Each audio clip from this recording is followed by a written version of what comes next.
Okay, so a great season for the Stars, and I'd say you can call this obviously a great season for the Mavericks, but Sure. they fall shy of bringing a parade to the Metroplex. That now falls into the lap of the Dallas Cowboys for the rest of this calendar year. Tim, what are your thoughts on the possibilities of that? Are you sure we just don't go back around to the Rangers and skip the Cowboys? It doesn't look like it's going to be the Rangers. I'll admit they had a catcher pitching against the Mets in the ninth inning last night of a 14-2 game. I guess I should not have skipped the defending World Series champs. You're Tim. saying there's not going to be a repeat for a team that's it's tougher. It's 33 and 39. I don't know. Yeah, I'll just throw that out there at the moment. Yeah. But stranger things have happened post All-Star break. I understand.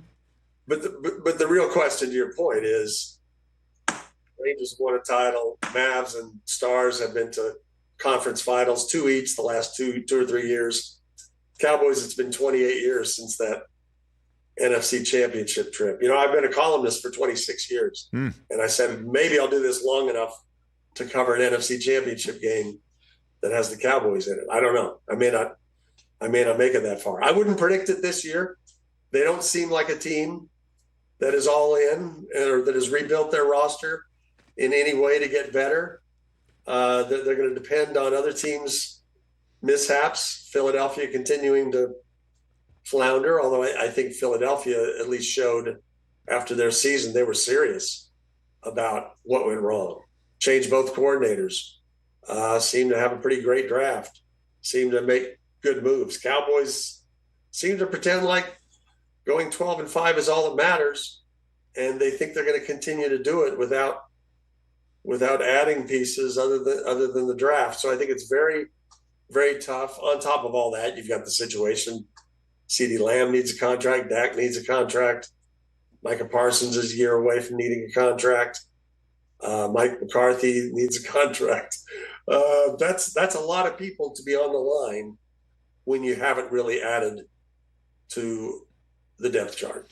Well, I guess that's the sense of all in, right? And that we keep all out. No, what we keep referring to all in because that's what Jerry said at the Senior Bowl, for crying out loud, back in January, and this general sense of that meant all in, which is we are going to pull out any possible stop free agency and things of that nature to make some moves to supplement a roster that they think is championship worthy and get rid of some guys and bring in other guys who get the sense of what it means to be a Cowboy to win a championship. But his all in definition was we believe the people that we have built for last year are going to be the guys for this year, and we're going to go all in on these guys.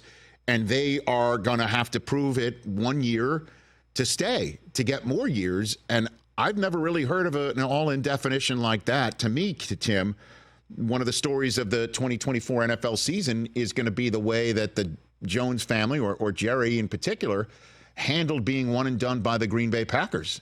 That's it. And it was a shocking one and done, with Green Bay having 48 points with, 12 minutes to go. And best scenario, you have 2 draft pick offensive linemen starting. That's without any injuries. That's right away not a good sign.